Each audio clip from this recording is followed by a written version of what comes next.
Salut tout le monde, un petit bienvenue du Québec. Merci beaucoup aux gens sur la page Facebook Emma Lighting, Grand Emma 2, opérateur designer. 100 likes sur mon post, je m'attendais pas à ça, les partages et tout, c'est bien apprécié. J'avais fait un blog en anglais, puis vous me donnez le goût en fait d'en faire plus en français.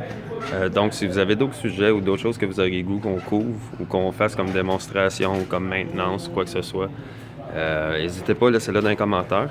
Là, je vous fais un autre petit cadeau ce matin, en fait. Si on regarde ici, j'ai un petit connecteur XLR 5 qui fait de la lumière, qui fait deux couleurs pour votre pin 2 et 3 de votre DMX pour savoir si votre connecteur ou votre fil fonctionne. Si vous avez du câblage à déboguer, si vous arrivez sur un spectacle à quelque part puis que vous avez une série de machines qui ne suivent plus, que vous voulez savoir si c'est vos connecteurs DMX ou le câblage ou la machine comme telle, ben vous pouvez suivre votre signal comme ça, directement à l'arrière de la console, Grand Emma, pour savoir s'il y a quelque chose qui sort de vos outputs. Vous pouvez voir ça tout de suite comme ça. Puis ça a l'air bien compliqué, le monde pense que c'est de la grosse électronique, puis que c'est difficile à faire. En fait, je vais juste vous donner un petit exemple ici. Fait qu'on va avoir... Oups! Je vais essayer de zoomer. Et voilà.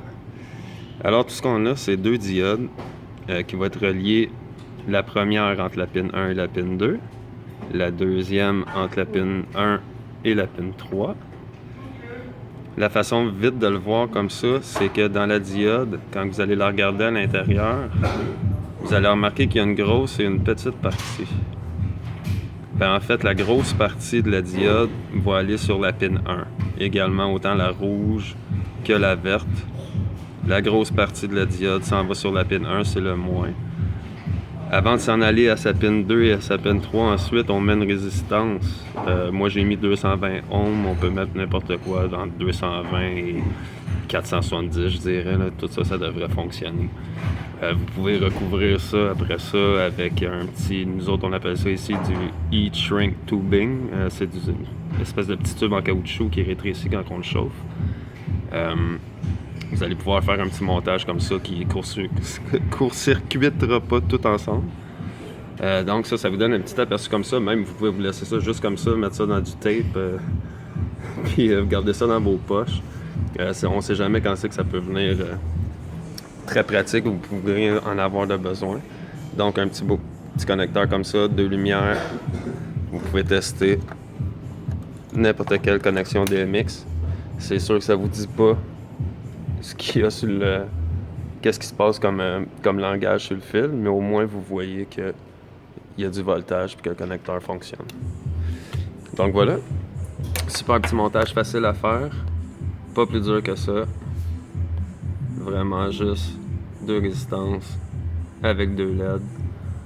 La grosse partie de la diode s'en va sur la pin 1.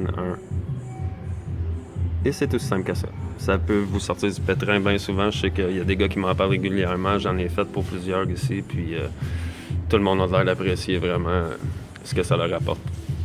Donc, aimez si vous aimez, partagez si vous voulez partager. Abonnez-vous à mon channel YouTube si vous voulez être sûr de rien manquer en attendant que je fasse la section en français sur le blog. Donc, merci à tous. À la prochaine.